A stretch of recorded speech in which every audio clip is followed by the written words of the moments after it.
الحمد لله نحمده ونستعينه ونستغفره ونعوذ بالله من شرور أنفسنا وسيئات أعمالنا من يهده الله فلا مضل له ومن يضلل فلا هادي له وأشهد أن لا إله إلا الله وحده لا شريك له وأشهد أن محمدا عبده ورسوله أما بعد فإن خير الحديث كتاب الله وخير الهدي هدي محمد صلى الله عليه وسلم وشر الأمور محدثاتها وكل محدثة بدعة وكل بدعة ضلالة وكل ضلالة في النار. أعوذ بالله من الشيطان الرجيم. بسم الله الرحمن الرحيم. إن الذين قالوا ربنا الله ثم استقاموا فلا خوف عليهم ولا هم يحزنون. وقال عز من قائل إن الذين قالوا ربنا الله ثم استقاموا تتنزل عليهم الملائكة ألا تخافوا ولا تحزنوا وأبشروا بالجنة التي كنتم توعدون إلى آخر الآيات. وقال عز من قائل ولا تكونوا كالتي نقضت غزلها من بعد قوة أنكاثا إلى آخر الآية. برادران اسلام، دینی اور ملی بھائیوں، نوجوان دوستوں، غابر بزرگوں، قابل احترام ماں اور بہنوں، عزیز بچوں، اللہ تبارک و تعالیٰ کی نعمتوں میں سے، اس کی رحمتوں میں سے، اس کی برکات میں سے ایک رحمت، برکت اور فضل یہ بھی ہے کہ اللہ تبارک و تعالیٰ ہمیں اور آپ کو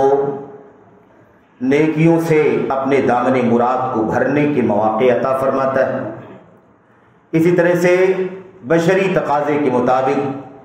انسانی کمزوری کے مطابق ہم سے ہونے والی غلطیوں، خطاؤں سے اللہ تبارک و تعالیٰ کی مغفرت کا سوال کرنے کا موقع عطا فرماتا ہے. ایسے اسباب اللہ عز و جل ہمیں اور آپ کو دے دیتا ہے کہ ہم ایک محنت کر کے اللہ تبارک و تعالیٰ کے لیے مخلص ہو کر اس کی رضا کے حصول کی نیت سے اگر اس کا وہ کہا مان لیں تو اللہ تبارک و تعالیٰ ہماری بہت دنوں کی غلطیوں کو، خطاؤں کو، گناہوں کو، لغزشوں کو بھی معاف فرما دیتا ہے. یہ اللہ تبارک و تعالیٰ کا بہت بڑا فضل ہے، اس کا انعام ہے، اس کا احسان ہے. ہمیں اور آپ کو اس نعمت کا، ایسے ہی اس احسان کا اللہ تبارک و تعالیٰ کی طرف سے ہونے والی ان کرم فرمائیوں کا شکر گزار ہونا چاہیے. میرے بھائیوں، میرے بزرگوں، یہ جو موقع ہے،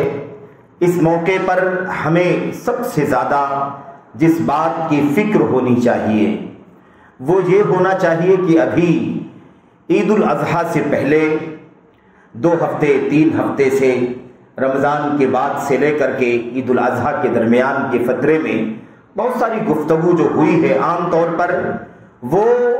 اس سلسلے میں ہوئی ہے کہ رمضان کے بعد، عید الفطر کے بعد اللہ تبارک و تعالیٰ نے ہمیں 2 عظیم الشان موقع عبادت کی، اپنی اطاعت کے بندگی کی عطا فرمائے، اور پھر اس کے فضائل پر گفتگو ہوئی، اور اس کے نتیجے میں جو ثمرات ایک بندے کو دنیا میں ملنے والے ہیں، آخرت میں ملنے والے ہیں، اس پر گفتگو ہوئی. وہ ہے حج بیت اللہ اور ایسے ہی قربانی کی عبادت، عید قربان. ان دونوں عبادتوں کے سلسلے میں خصوصیت کے ساتھ بہت ساری باتیں ہوتی رہی. اللہ کے کلام کی آیتوں سے، نبی کریم صلی اللہ علیہ وسلم کی حدیث سے، امت کے سلف کے حوالوں سے بہت ساری باتیں ہوئی. اور اس میں جو بات عام طور پر لوگوں کے سامنے آئی وہ یہی آئی کہ یہ موقع اللہ تبارک و تعالیٰ کی طرف سے ہمیں مل رہا ہے کہ ہم حج بیت اللہ کریں، اللہ کے گھر کی زیارت کریں، مناسک کی ادائیگی کریں، مشاعر پہنچ کر کے اللہ تبارک و تعالیٰ کے اعمال حج کو مکمل کریں. ایسے ہی وہاں جو بھی شعائر ہیں اللہ تبارک و تعالیٰ کے، ان کی حرمتوں کو پامال کرنے کے بجائے ان کی حرمتوں کی تعظیم کریں، اس کی عظمت بجا لائیں. یہ گفتگو کا اصل موضوع ہوا کرتا تھا. حج بیت اللہ پر جب گفتگو ہو رہی تھی تو یہ بات ہو رہی تھی کہ اتنا بڑا نیکی کا کام ہے، اللہ تبارک و تعالیٰ کے دین کا 5واں رکن ہے، اتنا بڑا نیکی کا کام، اتنا بڑا کار خیر، اجر و ثواب کا موقع ہے کہ انسان اگر خالص حج کر کے آ جائے تو ایسے واپس آتا ہے گناہوں سے جیسے آج ہی اپنی ماں کے پیٹ سے جنم لیا ہو، آج ہی اس کی پیدائش ہوئی ہو. تو اب سوال یہ پیدا ہوتا ہے کہ حج بیت اللہ کرنے کے لیے اگر ہم جا رہے ہیں تو واپس آنے کے بعد کیا اس کا محاسبہ ہونا چاہیے یا نہیں ہونا چاہیے؟ قربانی کی جو عبادت اللہ تبارک و تعالیٰ نے یہاں رہنے والوں کو یا جو بھی جہاں بھی رہتے ہیں ان پر جو اللہ تبارک و تعالیٰ کی طرف سے یہ انعام ہوا کہ وہ قربانی کی عبادت انجام دیں، تو کیا یہ ہماری ذمہ داری نہیں ہے کہ ہم سمجھیں کہ قربانی کا جو تقاضا اصل ہے، کیا ہم اس تقاضے کے مطابق قربانیاں کر رہے تھے یا نہیں کر رہے تھے؟ اور اگر واقعی قربانی کو صحیح معنوں میں ہم نے سمجھا اور صحیح معنوں میں اس کے تقاضے کو پورا کرتے ہوئے ہم نے قربانی کی، تو اب یہ بعد کی جو زندگی ہے وہ اس سے بڑی قربانی والی زندگی ہے۔ یاد رکھیں کہ وہ جو قربانی ہم نے جانور کی گلوں پر، جانوروں کی گردنوں پر چھری چلا کر کے قربانی کی ہے، اس سے بڑی قربانیاں ہماری زندگی میں بہت زیادہ موجود ہیں۔ یہی اصل موقع ہے اس کا احساس کرنے کا، اس سلسلے میں فکر مند ہونے کا اور اپنے آپ کا، اپنے نفس کا جائزہ لینے کا یہی موقع ہے کہ کیا واقعی ہم قربانی اگر جانوروں کو ذبح کر کے کر سکتے ہیں تو کیا ہم اس سے بڑی قربانیاں کرنے کے لیے اللہ تبارک و تعالیٰ کی بارگاہ میں راضی ہیں یا نہیں راضی؟ مثال کے طور پر میرے بھائیوں، قربانی کی بات کرنے پہلے قربانی اللہ تبارک و تعالیٰ کی عبادات میں سے ایک عظیم الشان عبادت ہے، دین اسلام کی شعائر میں سے ہے۔ حضرت ابراہیم خلیل اللہ علیہ السلام، حضرت اسماعیل ذبیح اللہ اور ایسے ہی حضرت ہاجر علیہ السلام کی سیرت کی ایک یادگار ہے جسے اللہ کے نبی محمد رسول اللہ صلی اللہ علیہ وسلم کے ذریعے سے اللہ عز و جل نے اس دین اسلام کا حصہ بنا دیا ہے۔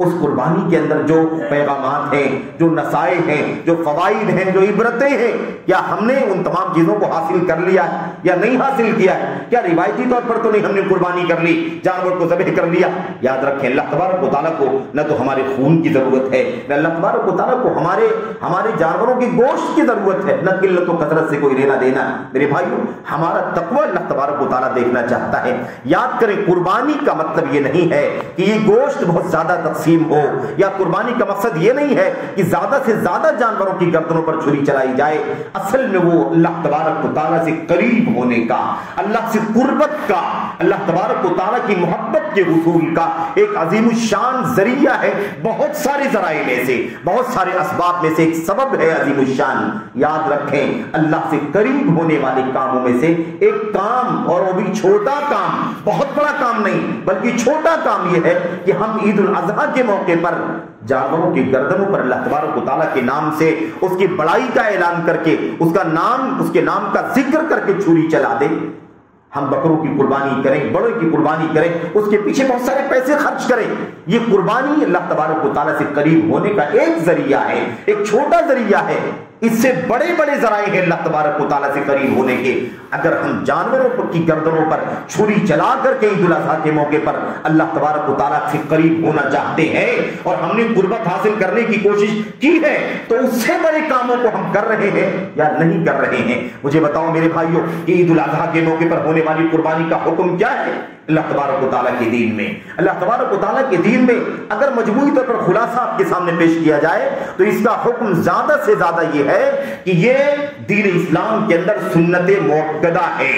سنت موقدہ ہے۔ اور سنت موقدہ ہونے کی وجہ یہ ہے کہ حضرات صحابہ کرام رضوان اللہ تعالیٰ علیہ مجمعین میں سے ایک سے زائد صحابہ کرام صاحبین ابو بکر عمر رضی اللہ تعالیٰ عنہما اور ایسے ہی دیگر صحابہ کرام کے بھی نام اس سلسلے میں موجود ہیں حدیثوں کے اندر۔ یہ لوگ طاقت اور قوت ہونے کے باوجود بھی کبھی کبھی کسی سال قربانی کا جانور نہیں لاتے تھے، قربانی نہیں کرتے تھے، یہ بتلانے کے لیے کہ یہ فرض نہیں ہے بلکہ اس کی حیثیت سنت موقدہ کی ہے۔ کرنا چاہیے، کوشش ہونی چاہیے، اہتمام ہونا چاہیے، لیکن اگر کبھی کوئی نہ کرے قربانی کسی سال، ایک سال لایا، 2 سال لایا، 3 سال لایا، 1 سال نہیں بھی لایا، قربانی نہیں کی، تو اس پر کوئی فرق نہیں پڑے گا، اس کی حیثیت سنت موقدہ کی ہے۔ میرے بھائیوں، سبق یہ ہے، پیغام یہ ہے، قربانی کے بعد، قربانی کے جانوروں کو ذبح کر لینے کے بعد یہ ایک عظیم الشان پیغام ہے ہم سب کے لیے، کہنے والے کے لیے، سننے والوں کے لیے، بھائیوں کے لیے، بہنوں کے لیے، سبوں کے لیے پیغام ہے کہ اگر ہم نے سنت موقدہ کو ادا کر کے، ہم نے سنت موقدہ کی ادائیگی کر کے اللہ تبارک و تعالیٰ کی قربت حاصل کرنے کی کوشش کی ہے، تو ہم سنت موقدہ سے اونچی عبادتیں کر کے کیا ہم اللہ تبارک و تعالیٰ کی قربت حاصل کرنا چاہتے ہیں؟ قربانی کی عبادت سے اونچی عبادت اللہ تبارک و تعالیٰ کے لیے نماز پڑھنا ہے، قربانی جانور کو ذبح کرنے سے بڑی عبادت روزہ رکھنا ہے، اس ایسے ہی قربانی سے بڑی عبادت زکات دینا ہے، قربانی سے بڑی عبادت حج اور عمرہ کرنا ہے، قربانی سے اور بھی زیادہ فضیلت والی عبادتیں ہیں وہ ساری عبادتیں جن کا درجہ دین اسلام کے اندر فرض اور واجب کا ہے۔ اگر ہم سنت موقدہ کرنے کے لیے اتنا زیادہ حوصلہ مند ہیں، اتنا زیادہ دھوم دھام سے اور اتنا زیادہ گرم جوشی کے ساتھ قربانیاں کر رہے تھے تو اس بات کا تقاضا ہے میرے بھائیوں کہ ہمیں اس سے زیادہ اہم چیزوں کی پابندی قربانی کرنے سے پہلے کرنی چاہیے۔ ہوتا یہ ہے میرے بھائیوں عام طور پر، اور بہت معذرت کے ساتھ، بہت ہی زیادہ معذرت کے ساتھ میرے بھائیوں، ہوتا یہ ہے عام طور پر کہ ہمارے سماج کے ہمارے بہت سارے بھائی بہت دھوم دھام سے قربانیاں کرتے ہیں، 10 لاکھ 20 لاکھ کی بھی قربانیاں کرنے والے لوگ موجود ہیں، ورنہ لاکھ 2 لاکھ 3 لاکھ کی قربانیاں کرنے والوں کی تعداد تو بہت زیادہ ہے۔ لیکن میرے بھائیوں، یہ قربانی کرنے والے بھائی جو قربانی کے موقع پر جانوروں کو خرید کر کے لاتے ہیں اور ذبح کرتے ہیں اور فراوانی کے ساتھ گوشت تقسیم کرتے مستحقین تک پہنچاتے ہیں، ایسا خارج تک پہنچاتے ہیں، بہت اچھی بات ہے، اس میں کوئی عیب کی بات نہیں، کار خیر ہے، اجر و ثواب کا کام ہے، اللہ سے قربت کے ذرائع میں سے ایک عظیم ذریعہ ہے، اس میں کوئی شک نہیں ہے۔ لیکن وہی قربانی کرنے والا آدمی نماز کی پابندی نہیں کرتا۔ سوال یہ پیدا ہوتا ہے میرے بھائیوں کی کیا جانوروں کی گردنوں پر چھری چلانا اور چلا کر کے اللہ سے قریب ہونے والا کام زیادہ اللہ تعالیٰ کے یہاں بڑا ہے، یا اللہ سے قریب ہونے والا کام نماز پڑھنا اللہ تبارک و تعالیٰ کے یہاں زیادہ بڑا ہے؟ یاد رکھو، قربانی کا مطلب صرف یہ نہیں ہوتا ہے کہ جانور ذبح کر دیا جائے، قربانی کا مطلب ہے ہر وہ عبادت کا کام جس کو کر کے بندہ اللہ تبارک و تعالیٰ سے قریب ہونے کی کوشش کرے۔ قربان کا معنی ہے کل ما يتقرب به المرء الى ربه من صلاۃ وصدقۃ وصیام وحج الى غیر ذلك۔ اللہ تبارک و تعالیٰ سے قریب ہونے کے لیے بندہ جو بھی عبادات انجام دیتا ہے وہ سب قربانی کہلاتا ہے۔ قرآن کریم کے اندر جہاں میرے بھائیوں حضرت آدم علیہ السلام کے دونوں بیٹوں کا ذکر آیا ہوا ہے، وہاں اللہ تبارک و تعالیٰ فرماتا ہے وَاتْلُ عَلَيْهِمْ نَبَأَ ابْنَيْ آدَمَ بِالْحَقِّ إِذْ قَرَّبَا قُرْبَانًا فَتُقُبِّلَ مِنْ أَحَدِهِمَا وَلَمْ يُتَقَبَّلْ مِنَ الْآخَرِ۔ آیت کریمہ میں واقعہ بیان کیا گیا، اللہ تبارک و تعالیٰ نے اپنے نبی کو فرمایا، اے نبی صلی اللہ علیہ وسلم، آپ اپنی امت کے سامنے آدم علیہ السلام کے دونوں بیٹوں کا حق واقعہ، حقیقی واقعہ، سچا واقعہ بیان کر دیجئے، ان کا واقعہ ان کو بتلا دیجئے، اور اس میں کیا ہے واقعے کے اندر اس وقت کو خاص طور پر بتلائیے جب دونوں بیٹوں نے آدم علیہ السلام کے قربا قربانن، جب دونوں نے تقرب حاصل کیا تھا اللہ تبارک و تعالیٰ سے، اللہ تعالیٰ کے لیے قربانی پیش کی تھی، دونوں بیٹوں نے قربانی پیش کی تھی، دونوں میں سے ایک کی قربانی کو اللہ تبارک و تعالیٰ نے قبول کر لیا، دوسرے کی قربانی کو قبول نہیں کیا۔ جس کی قربانی قبول کر لی گئی تھی وہ تو خوش تھا، اور جس کی قربانی قبول نہیں کی گئی تھی قابل، اس نے کہا میں تمہیں قتل کر دوں گا، میں تمہیں قتل کر دوں گا، تمہاری قربانی قبول کر لی گئی، میری قربانی قبول نہیں ہوئی۔ میرے بھائیوں، اللہ تبارک و تعالیٰ نے اس واقعے کو ذکر کیا اور کہا دونوں بیٹوں نے قربانی پیش کی تھی۔ اگر ہم تفسیر اٹھا کر کے دیکھیں کہ وہ قربانی کیا تھی تو ہم کو کیا ملے گا؟ ایک بیٹے نے واقعی دمبا ذبح کر کے، دمبے کو اللہ تبارک و تعالیٰ کے نام سے ذبح کر کے اللہ تبارک و تعالیٰ سے قریب ہونے کا کام کیا تھا، نیکی کا کام کر کے اللہ سے قریب ہونا چاہا تھا، جبکہ دوسرے بیٹے نے جانور ذبح نہیں کیا تھا بلکہ اس نے اناج، غلہ جو ہوتا ہے کھیتی کا جو اناج و غلہ پیداوار جو ہوتی ہے اسے اکٹھا کر دیا تھا لا کر کے کھیت سے باہر، اور یہ کہہ دیا تھا کہ اللہ میں تیری بارگاہ میں اس کو قربان کرتا ہوں۔ تو قربان کا معنی کیا ہے؟ قربان کا معنی ہے اللہ سے قریب ہونے والی نیکی، اللہ سے قریب ہونے والا کام نیکی کا۔ اللہ کی کتاب میں، نبی کی سنت میں جتنے بھی نیکی کے کام ہیں،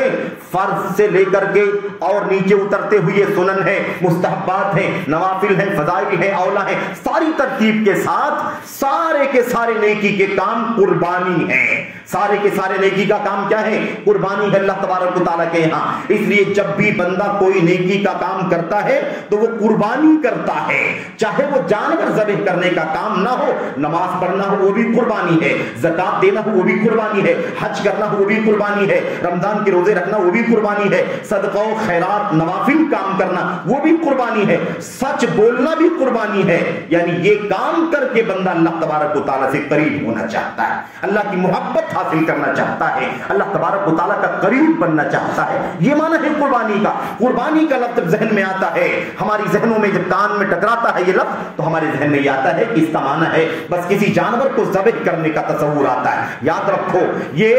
ایک معنی ہمارے یہاں چل پڑا ہے، اللہ کی کتاب میں، اللہ کے نبی کے فرمان میں جو آیتیں آئی ہوئی ہیں، اللہ کے نبی کی حدیثوں میں جو الفاظ آئے ہوئے ہیں، قربان کا لفظ اس کا معنی کہیں ذبح کرنا نہیں ہوتا۔ قربان کا معنی کیا ہے؟ اللہ تبارک و تعالیٰ کی رضا کے لیے، اللہ سے قریب ہونے کے لیے اس کے بتائے ہوئے، اس کی کتاب میں اس کے نبی کی سنت میں بتائے ہوئے نیکی کے کام کرنا، اس کو قربانی کہا جاتا ہے۔ اب یہاں سوال یہ پیدا ہوتا ہے کہ قربانی ہے، نیکی کا کام کرنا قربانی ہے، تو قربان اللہ تبارک و تعالیٰ کے یہاں سب سے بڑا قربان کیا ہے؟ سب سے بڑی نیکی کون سی ہے جس کو کر کے بندہ اللہ سے قریب ہو سکتا ہے؟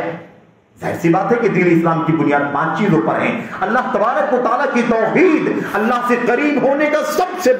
بڑا ذریعہ ہے، اور اللہ تبارک و تعالیٰ کی توحید سے بغاوت کرنا یہ اللہ تعالیٰ سے دوری کا سب سے بڑا ذریعہ ہے۔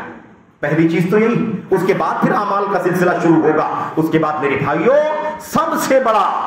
سے بڑی چیز کیا ہے؟ اللہ تبارک و تعالیٰ کی دین میں توحید کے بعد نماز کا قیام، اقامت صلاۃ، زکوٰۃ کی ادائیگی، ماہ رمضان کا روزہ، اور ایسے حج بیت اللہ اور عمرے کرنا، یہ اللہ تبارک و تعالیٰ سے قربان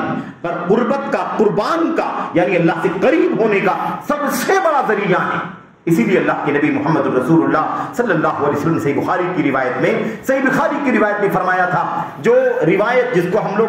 ولایت والی حدیث کہتے ہیں یا ولی سے متعلق حدیث کہتے ہیں، اس میں اللہ کے نبی علیہ السلام نے فرمایا تھا، اللہ تبارک و تعالیٰ فرماتا ہے، حدیث الہی، حدیث قدسی ہے، اللہ تبارک و تعالیٰ فرماتا ہے وَمَا تَقَرَّبَ إِلَيَّ عَبْدِي بِشَيْءٍ أَحَبُّ إِلَيَّ مِمَّا افْتَرَضْتُهُ عَلَيْهِ۔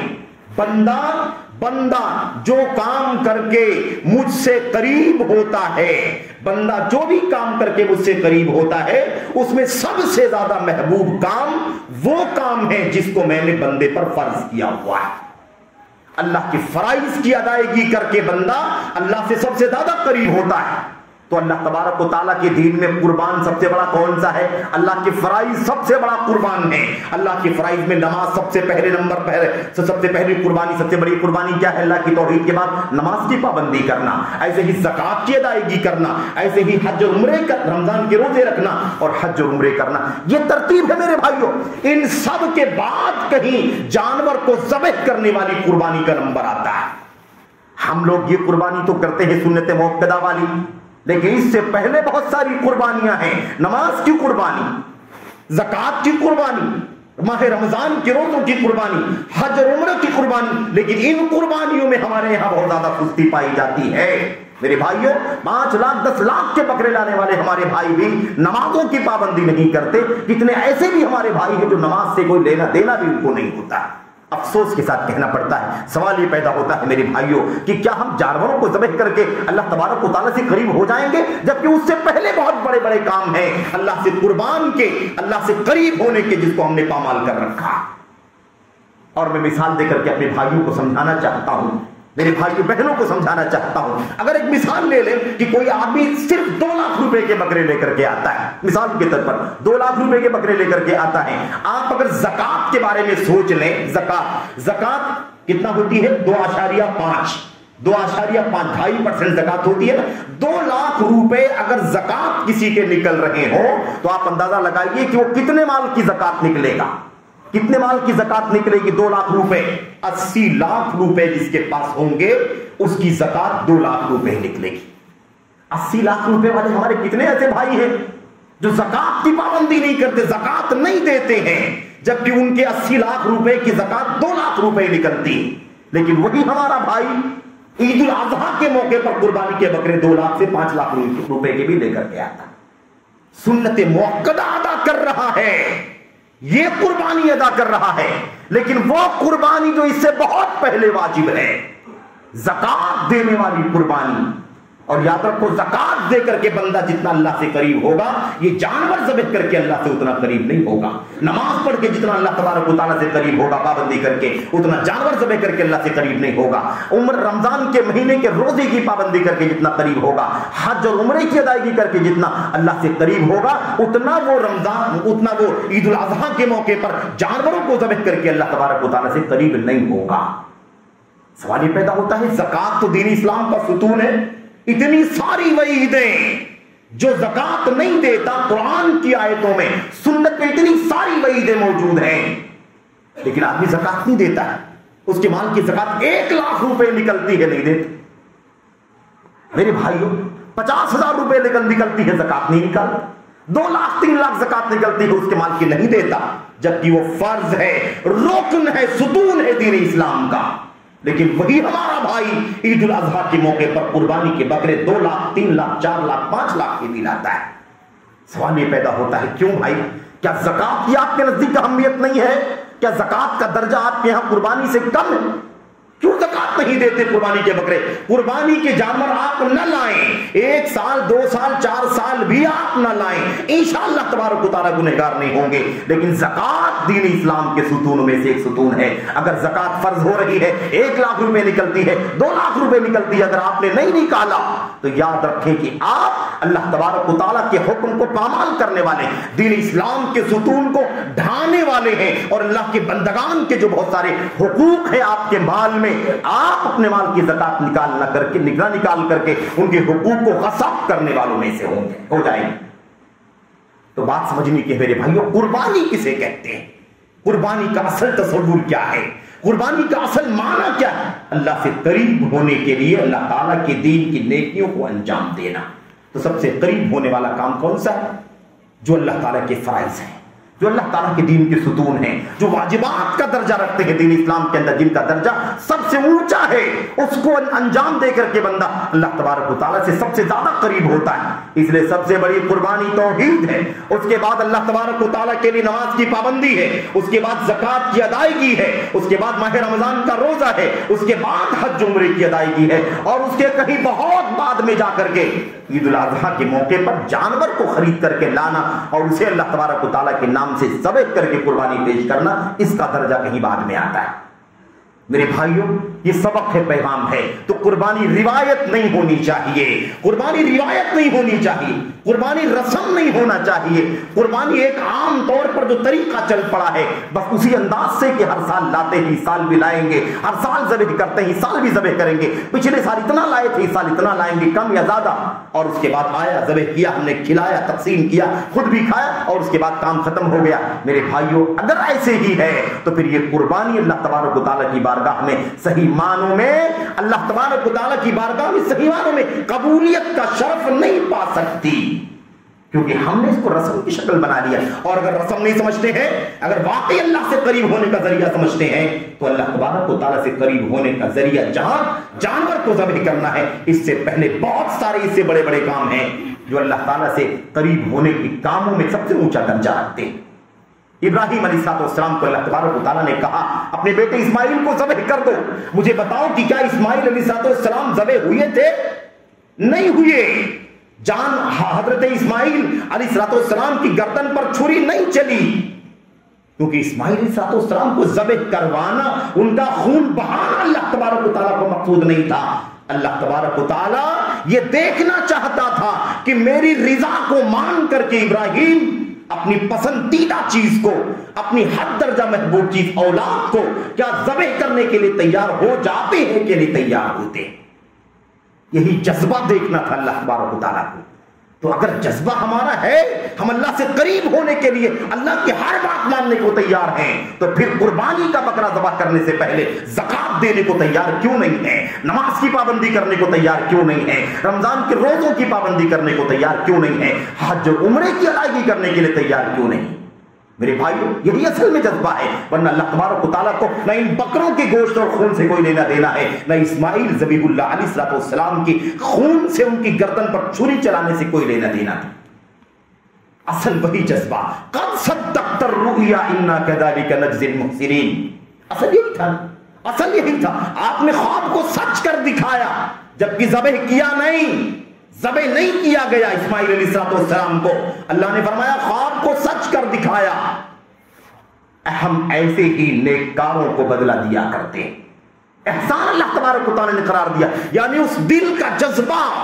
جو اللہ سے قریب ہونے کے لیے اللہ کی ہر پسند پر، اللہ کی ہر مرضی پر، اللہ کے ہر مطالبے پر راضی ہو جانا چاہیے، اسی کو دیکھنا تھا اللہ تبارک و تعالیٰ کو۔ اسماعیل علیہ السلام کی قربانی نہیں ہوئی، اللہ تبارک و تعالیٰ نے اس کے بدلے میں قیامت تک کے لیے اس جانور کی ذبح کر کے، جانور کو ذبح کرنے کی قربانی قیامت تک کے لیے اس امت کا حصہ بنا دیا۔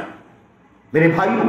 اللہ تبارک و تعالیٰ کی فضل و کرم سے، اس کی توفیق سے ہم نے اللہ تعالیٰ نے جسے بھی حیثیت عطا فرمائی ہے وہ جانوروں کی قربانیاں کرتے ہیں، کریں بالکل کریں۔ جس کو اللہ نے 1 کی 2 کی 3 کی 4 کی طاقت، اس سے کم و زیادہ کی طاقت ہو، بالکل آپ قربانی کریں، اللہ کے لیے کریں، اللہ کی رضا کے لیے، اللہ تبارک و تعالیٰ کے سامنے اپنے دل کے تقوی کے اظہار کے ساتھ قربانیاں کریں۔ یہ قربانی اسی وقت سچی ثابت ہو سکتی ہے جب ہم اللہ سے قریب ہونے والے کام جو اس سے پہلے ہے اسے کر رہے ہیں۔ نماز کی پابندی کرتے ہیں تو قربانی کام کی ہے، زکوٰۃ دیتے ہیں تو قربانی کام کی ہے۔ اگر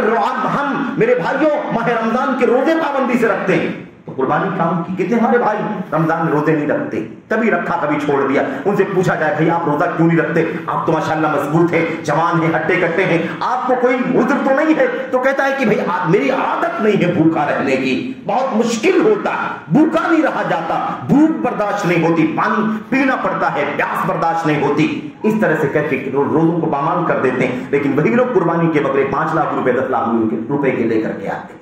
اگر قربانی صحیح معنوں میں ہم کر رہے ہیں تو اس بکرے سے پہلے یہ نماز، اس سے پہلے یہ روزہ، اس سے پہلے یہ زکوٰۃ، اس سے پہلے یہ میرے بھائیو اللہ تبارک و تعالیٰ کے فرائض کی ادائیگی ہونی چاہیے۔ جیسے قربانی اللہ سے قریب ہونے کا ذریعہ کاموں کو کر کے ملتا ہے ہوتا ہے، ایسے ہی پابندیوں کو ادا کر کے بھی قربانی ہوتی ہے۔ اللہ نے جن چیزوں سے منع فرمایا ہے، شرک سے منع فرمایا، بدعات سے منع فرمایا، ظلم سے منع فرمایا، حرام سے منع فرمایا، سود سے منع فرمایا، رشوت سے منع فرمایا، غبن سے ہڑپ سے منع فرمایا، ایسے ہی جتنے حرام کام ہیں، جس چیز کو اللہ تبارک و تعالیٰ کے دین نے حرام کر دیا، غیبت ہے، جھوٹ ہے، چغلی ہے، خیانت ہے، وغیرہ وغیرہ ساری چیزیں، جیسے بندہ اللہ تعالیٰ کی مرضی کے کام کر کے اللہ سے قریب ہوتا ہے، ایسے اللہ تبارک و تعالیٰ کی لگائی ہوئی پابندیوں سے بچا کر کے بھی اللہ تبارک و تعالیٰ سے قریب ہوتا ہے۔ اب جائزہ لے کر کے دیکھو کہ اگر ہم نے جانوروں کی قربانی کی ہے اور صحیح معنی سمجھتے ہیں اللہ سے قریب ہونے کے جذبے کے ساتھ ہم نے قربانی کی ہے، تو کیا اللہ کی مرضی کے مطابق، اللہ کی کتاب اور نبی کی سنت کے مطابق ہم نے اپنے آپ کو حرام سے بچایا ہے کہ نہیں بچایا؟ ہماری زندگی میں حرام تو نہیں، ہماری زندگی میں منکرات تو نہیں، ہماری زندگی میں کبیرہ گناہوں کی بھرمار تو نہیں؟ اگر ہے تو پھر سوال پیدا ہوتا ہے کہ ہم کیسی قربانی پیش کر رہے ہیں، کیسی قربانی پیش کر رہے ہیں؟ اللہ سے قریب ہونے کے لیے وہ کام جو اس سے پہلے کرنا چاہیے ہم وہ کرنے کو تیار نہیں ہیں۔ کہیں یہ رسم تو نہیں ادا کر رہے ہیں، کہیں دکھاوا تو نہیں ہے یہ بکروں کی قربانی، کہیں یہ نام و نمود کے لیے، شہرت کے لیے تو ہم نہیں لا رہے ہیں؟ میرے بھائیو ہمارا کردار ہمیں کوس رہا ہے، میرے بھائیو ہمیں جھجھوڑ رہا ہے کہ سوچ بندے، تو جانوروں کی قربانی کر سکتا ہے تو 10 سے 15 منٹ ایک نماز میں لگتا ہے تجھے، تو نماز کی پابندی کیوں نہیں کرتا؟ تیرے مال میں زکوٰۃ 2 لاکھ روپے کی نکلتی ہے تو وہ فرض اور واجب زکوٰۃ کیوں نہیں دیتا؟ بکرے تو لے کر کے آتا ہے 2 لاکھ 3 لاکھ روپے، وہ بعد میں سنت ہے اس کا درجہ، مستحب سنت مؤکدہ ہے اس کا حکم، اس سے پہلے یہ فریضہ ادا کرنے کی ضرورت ہے، کیونکہ بندہ اللہ تبارک و تعالیٰ سے سب سے زیادہ جس کام کو کر کے قریب ہوتا ہے وہ اللہ تعالیٰ کے فرائض کی پابندی ہے، اس لیے ہمیں چاہیے اس کا خیال کریں۔ میرے بھائی ایک بات تو یہ آپ سے عرض کرنی تھی کہ اللہ تبارک و تعالیٰ ہمیں اور آپ کو قربانی کا صحیح معنی صحیح تصور جاننے کی توفیق عطا فرمائے، اور یہ قربانی جو ابھی عید الاضحیٰ کے موقع پر ہوئی یہی ہم سے مطالبہ کرتی ہے کہ بندے نمازوں کی پابندی تمہاری زندگی میں ہمیشہ ہونی چاہیے۔ اگر تم واقعی اللہ سے قریب ہونا چاہتے ہو، یہ پابندی اگر تم نے نہیں کی تو یہ قربانی بکرے کی ذبح کرنے والی جھوٹی ہو سکتی، بے معنی ہو سکتی ہے۔ اگر با معنی ہوتی تو اس سے پہلے والے کام تم کرتے، میرے بھائیوں یہ بات اچھی طرح سے جان لیں، اللہ تبارک و تعالیٰ کو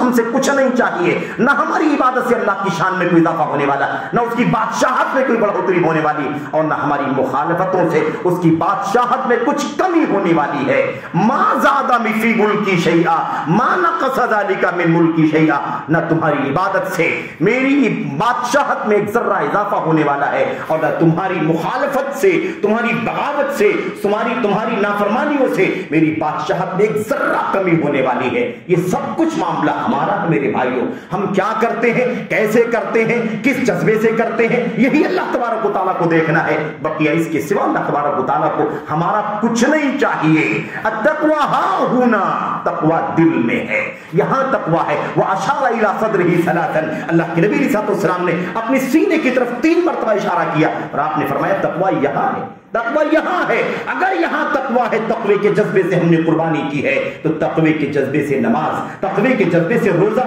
تقوی کے جذبے سے زکات، تقوی کے جذبے سے حج اور عمرہ بھی پہلے ادا ہونا چاہیے۔ میرے بھائیوں کوئی کہہ سکتا ہے حج کا مسئلہ تو بڑا ہے، دولت اتنا مال ہو جائے، کشادگی ہو جائے تو جائے گا، یا ایسے ہی زکات کا مسئلہ ہے، نصاب کو پہنچ جائے۔ میرے بھائیوں ان سب سے پہلے تو اللہ تبارک و تعالیٰ کی نماز میں کون سا وقت لگتا ہے، کون سا پیسہ لگتا ہے، کون سی پونجی درکار ہوتی ہے؟ ظاہر ہے کہ کچھ بھی نہیں ہے۔ ساری عبادتوں میں سب سے آسان ترین عبادت اور سب سے اونچے مقام کی عبادت اللہ تبارک و تعالیٰ کی یہ نماز ہے۔ میرے بھائیوں اللہ کے نبی محمد رسول اللہ صلی اللہ علیہ وسلم کی آنکھوں کی ٹھنڈک نماز۔ اچھا اس کے بعد میں اپنے ان بھائیوں سے جو حج کرنے کے لیے گئے ہیں، ابھی آئے نہیں ہیں، آنے والے ہوں گے، یا کہیں آ گئے ہوں گے، کہیں آ رہے ہوں گے، حج بیت اللہ یہ آپ ہم جانتے ہیں کہ ہم نے بشارتیں لے کر کے، فضائل لے کر کے بہت اعلیٰ جذبے کے ساتھ الحمدللہ حج بیت اللہ کا سفر کیا ہے۔ حج بیت اللہ کے بعد، حج بیت اللہ کرتے وقت، حج بیت اللہ کرنے کے بعد، سفر کے دوران اور حج بیت اللہ کا سفر کر کے واپس آنے کے بعد اپنے وطن میں، اپنے ملک میں، اپنے گھر بان میں، اپنے کاروبار میں، اپنے اعزا قارب میں ہمیں اس بات کا سب سے زیادہ احساس ہونا چاہیے کہ ہم اپنے حج کی حفاظت کر لیں۔ اپنے حج کی حفاظت کرنا ضروری ہے۔ جیسے قربانی کے بعد ہماری ذمہ داری بنتی ہے، ایسے حج بیت اللہ کے بعد بھی ہماری ذمہ داری بنتی۔ ایسا نہیں ہونا چاہیے کہ اب حج بیت اللہ کرنے کے لیے چلے گئے اور پچھلے سارے گناہوں کو اللہ تبارک و تعالیٰ نے معاف فرما دیا۔ آدمی ایسا ہو کر کے آ گیا جیسے آج ہی اس کی ماں نے اسے جنا ہے۔ اور اسی لیے ہمارے بہت سارے بھائی حج کرنے میں تاخیر کرتے ہیں، حج کرنے میں حج کو ڈیلے کرتے ہیں۔ ان کے پاس دولت ہے، اسباب ہے، وسائل ہیں، وہ جا سکتے ہیں لیکن ڈیلے کرتے ہیں۔ وہ کہتے ہیں کہ ابھی حج کر لیں گے، ابھی تو عمر ہے، ابھی تو جوانی ہے، ابھی تو بہت کچھ منکرات اور حرام اور اللہ تبارک و تعالیٰ کی ناراضگی کے کام، دین کی مخالفت کے بہت سارے کام ہو سکتے ہیں، اس لیے ابھی ہم حج نہیں کرنا چاہتے۔ بلکہ ہم اس وقت حج کرنے کے لیے جائیں گے جب یہ سارے امکانات ختم ہو جائیں، جب اس کی طاقت نہ رہ جائے تب حج بیت اللہ کرنے کے لیے جائیں۔ میرے بھائیوں اس کا مطلب یہ نہیں ہے کہ حج کرنے کے لیے آدمی جائے، واپس آنے کے بعد وہ یہ سوچ کر کے بیٹھ جائے کہ پچھلا سارا اکاؤنٹ تو ختم ہو چکا ہے گناہوں کا۔ میرے بھائیوں والحج المبرور لیس له جزاء الا الجنہ، حج مبرور کا بدلہ جنت کے سوا کچھ نہیں۔ اور جو حج مبرور کر کے آئے، فسق نہ کرے، جدال نہ کرے اور اس کے اندر شہوت کا کام نہ کرے، رجع کا یوم ولدتہ امہ، ایسے لوٹ کر کے آئے گا جیسے آج ہی اس کی ماں نے اسے پیدا کیا ہے۔ تو ایسا کوئی نہ سوچے کہ اب سارا پورا پچھلا تو معاف ہو چکا ہے، اب تو نیا اکاؤنٹ شروع ہوا ہے، اب تو نیا صفحہ زندگی کا کھلا ہے، نیا پیج زندگی کا کھلا ہے۔ ابھی تو کچھ نہیں، ابھی بھی کچھ گناہ کے کام کریں گے تو ابھی بھی پہلے کے مقابلے میں تو بہت تھوڑا، کیونکہ پچھلا سب معاف ہو چکا ہے۔ یاد رکھو ایسا نہ ہو جائے کہ ہماری یہ سوچ یا ہمارا یہ عمل، ہمارا یہ کردار ہمارے حج کو بھی ضائع کر دے، کیونکہ حج تو ہم کر چکے ہوں گے لیکن حج کی قبولیت اور عدم قبولیت کا جو دار و مدار ہے ہماری مستقبل کی زندگی پر ہے۔ ہماری زندگی قبول، ہمارے حج قبول ہو گئے یا نہیں قبول ہوئے، اس کی علامت یہ ہے کہ ہماری زندگی میں آئندہ زندگی میں تبدیلی ہے یا نہیں ہے۔ حج کر کے آئے تو کیا واقعی اس کے بعد ایک مومن کی زندگی، ایک صالح کی زندگی، ایک تقوی شعار زندگی، ایک حلال کی پابندی والی زندگی، ایک فرائض کی پابندی والی زندگی، ایک حقوق کی ادائیگی کرنے والی زندگی، اللہ کے حقوق، بندگان کے حقوق کی ادائیگی والی زندگی ہم گزار رہے ہیں یا نہیں گزار رہے ہیں؟ یہی اس بات کی علامت ہے کہ ہمارا حج اللہ کی بارگاہ میں قبول ہوا ہے یا نہیں قبول ہوا ہے۔ کسی فتوے کی ضرورت نہیں ہے، یہ کردار، یہ رویہ خود اس بات کی دلیل ہے کہ ہمارا حج قبول ہو گیا ہے یا نہیں قبول ہوا ہے۔ میرے بھائیو، بہت بنیادی مسئلہ ہے، بہت بنیادی مسئلہ ہے کہ حج کے بعد کی زندگی میں ہم کیا کریں، حج کی حفاظت کریں۔ حج کو جس معنی میں اللہ تبارک و تعالیٰ نے ہمیں عطا فرمایا ہے اسی معنی میں حج بیت اللہ ہونا چاہیے۔ گناہوں کی بخشش کا ہم پروانہ لے کر کے گئے تھے کہ ہمارے گناہوں کو اللہ تبارک و تعالیٰ بخش دے گا، واپس آنے کے بعد اس کا جائزہ لینے کی ضرورت ہے کہ گناہ بخشے گئے یا نہیں بخشے گئے، کیا ہے ہماری زندگی۔ کتنے ہمارے بھائی ہیں حج بیت اللہ کر کے واپس آتے ہیں، ایئرپورٹ سے وہ گھر نہیں آتے، کسی بزرگ کی قبر کا درشن کرنے کے لیے چلے جاتے ہیں۔ ایسے بھی حجاج موجود ہیں بہت سارے ہمارے بھائی، بھلا ان سے پوچھے کہ آپ کے حج کا کیا ہوگا، آپ نے تلبیہ توحید کا بلند کیا تھا اور طواف میں سنت کا اعلان کیا تھا، اور حج کے سفر سے واپس آنے کے بعد گھر پہنچنے سے پہلے تم نے اپنی توحید کو، سنت کو ذبح کر ڈالا، تمہارے اپنے حج کا کیا ہوا؟ سوائے رسم کے، سوائے رواج کے، سوائے ایک طور طریقے کے تمہیں حج بیت اللہ سے کچھ حاصل نہیں ہوا۔ میرے بھائیو، قرآن کریم کی آیت کریمہ میں اللہ تبارک و تعالیٰ فرماتا ہے وَلَا تَكُونُوا كَالَّتِي نَقَضَتْ غَزْلَهَا مِن بَعْدِ قُوَّةٍ أَنْكَاثًا تَجْعَلُونَ، اللہ تبارک و تعالیٰ نے آگے بیان فرمایا أَيْمَانَكُمْ دَخَلًا بَيْنَكُمْ، بڑی عظیم الشان مثال ہے۔ اللہ تبارک و تعالیٰ ایسے ہی لوگوں کے بارے میں، ایسے ہی لوگوں کے بارے میں جو ایمان کے بعد ایسا کچھ کرے کہ ایمان برباد ہو جائے، بہت بڑی نیکی کرنے کے بعد، مغفرت کا پروانہ، بخشش کا پروانہ لینے کے بعد ایسا کچھ کرے کہ سارا ملیا میٹ ہو جائے، سارا اکارت ہو جائے، سارا غارت ہو جائے، تباہ و برباد ہو جائے، ایسے ہی لوگوں کے بارے میں اللہ تبارک و تعالیٰ نے کیا فرمایا وَلَا تَكُونُوا كَالَّتِي نَقَضَتْ غَزْلَهَا مِن بَعْدِ قُوَّةٍ أَنْكَاثًا، تم لوگ ایسا نہ ہو جانا، تم لوگ اس عورت کی طرح نہیں ہو جانا، کلتی، اس عورت کی طرح، نقضت غزلہا، جو بٹتی تھی، بنائی کرتی تھی، ہے نا۔ اس زمانے میں، پرانے زمانے میں لوگ، عورتیں اپنے ہاتھوں سے بھی دھاگوں کے تانے بانے، دائیں بائیں اور آگے اوپر نیچے کے دھاگے ملا کر کے بنا کرتے تھے۔ سوت کاٹنے والا کام جیسے ہوتا ہے، ایسی کڑھائی بنائی کا بھی کام ہوتا ہے۔ اللہ تبارک و تعالیٰ فرماتا ہے تم اس عورت کی طرح سے نہیں ہو جانا جس نے کیا کیا، نقضت غزلہا من بعد قوت انکاسا، جب اس نے بن کر کے، بٹ کر کے، سل کر کے پورا تیار کر دیا، اور اس کے بعد جب مکمل طور پر اس کا سامان تیار ہو گیا، بن کر کے، بٹ کر کے، تو اس کے بعد ایک دھاگا پکڑا اور کھینچ کھینچ کر کے سارا اکھاڑ کر کے، سارا نکال کر کے پہلے کی طرح سے کر دیا۔ یعنی کیا مطلب، سارا سجا سجایا کام، بنا بنایا کام اسے کر لینے کے بعد اور مکمل کر لینے کے بعد، تمام کر لینے کے بعد اسے کیا کر دیا، اسے پورے طور پر توڑ دیا، اسے ضائع کر دیا، جبکہ اسے اچھی طرح سے مضبوط کر چکی تھی، فائنل کر چکی تھی، مکمل کر چکی تھی۔ بعض مفسرین کہتے ہیں کہ اللہ تبارک و تعالیٰ نے جو مثال دی ہے نا عورت کی مثال کی، جو کوئی چیز بٹے بنے اور پورا تیار ہو جانے کے بعد کھول کر کے اسے ضائع کر دے، برباد کر دے، یہ جو مثال دی ہے غالباً مکہ مکرمہ کے اندر کوئی عورت رہا کرتی تھی جو ایسے ہی تھی، بوڑھ قسم کی، بدعقل ناسمجھ قسم کی خاتون تھی، اور اس نے یہی کام، کوئی اس کا یہی کام تھا کہ بناتی، بنتی، بٹتی، اور اس کے بعد سارے دھاگے کھینچ کھینچ کر کے اسے پھر برباد کر دیتی۔ اللہ تبارک و تعالیٰ نے اسی کی مثال دیا ہے اور لوگوں کو سمجھایا کہ تم لوگ اس نادان عورت کی طرح نہیں ہو جانا کہ جو نیکیاں کر کے، ایمان سجا کر کے، عقیدہ سجا کر کے، فرائض کی پابندی کرنے کے بعد جب پورا نام عمل سجا سمرا ہوا ہو جاتا ہے، اس کے بعد اپنی گناہوں سے، اپنی معاصی سے، اپنی منکرات سے اللہ تبارک و تعالیٰ کی بغاوت کر کے، اللہ کے دین کو پامال کر کے اسے پورے طور پر ملیا میٹ کر دیتے ہیں۔ تم اس طرح سے نہ کرنا میرے بھائی۔ اور اللہ امام مجاہد مشہور تابعی مفسر ہیں، اور ایسے ہی امام قتادہ مشہور تابعین مفسرین میں سے یہ دو نام، حضرت مجاہد ابن جبر اور قتادہ بن دعامہ سدوسی، ان دو مجاہد، ان دو تابعی مفسرین نے اس آیت کریمہ کی تفسیر میں کہا ہے کہ یہ کوئی مثال، مطلب ایکچوئل مثال نہیں ہے، کوئی عورت مکہ میں رہی ہو، ایسا کوئی ضروری نہیں ہے۔ یہ اللہ تبارک و تعالیٰ نے ایک مثال دی ہے صرف اور صرف سمجھانے کے لیے کہ اگر فرض کر لو کوئی عورت ہو جو کوئی چیز بند کر کے بن کر کے بٹ کر کے تیار کر دے اس کے بعد اسے ادھیڑ کر کے بیکار کر دے، جیسے وہ کوئی عورت اس طرح کا کام کرتی ہو، تم لوگ اس طرح کا کام نہ کرنا. اپنی ایمان کو سداؤ، اپنے ایمان کو بچاؤ، اپنے عقیدے کی سلامتی کی فکر کرو. ایسے ہی اللہ تبارک و تعالیٰ کے فرائض کی پابندی، اللہ کی واجبات کی پابندی، جو تم نے اللہ تبارک و تعالیٰ کے فضل و کرم سے بڑے بڑے اعمال صالحہ انجام دیے ہیں اور کر کے آئے ہو، تو اب اسے اکارت کرنے سے بچانا، اسے ضائع کرنے سے بچانا، اس کی حفاظت کرنا. حج کر کے آئے ہو اس کی حفاظت کرو،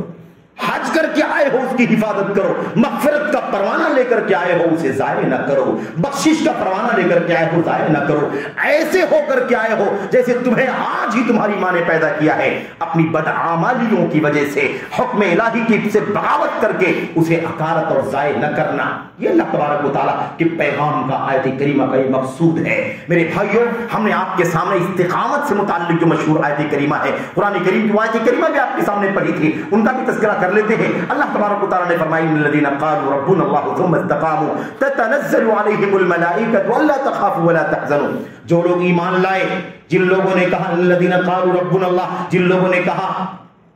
ہمارا رب اللہ تبارک و تعالیٰ ہے، کن لوگوں نے کہا ہمارا رب اللہ تبارک و تعالیٰ ہے، ثم استقاموا، اور پھر اسی پر استقامت کے ساتھ ڈٹ گئے. جو ان الذین قالوا ربنا اللہ کا ٹکڑا ہے، اس آیت کریمہ اس ٹکڑے کی تفسیر میں حافظ ابن کثیر رحمۃ اللہ علیہ نے ابن عباس رضی اللہ تعالیٰ عنہ کی تفسیر نقل فرمائی ہے. ابن عباس رضی اللہ تعالیٰ عنہ فرماتے ہیں ان الذین قالوا ربنا اللہ کا معنی کیا ہے؟ ان الذین وحدوا اللہ سبحانہ وتعالی، جن لوگوں نے اللہ کی توحید کا اعلان کیا ہے.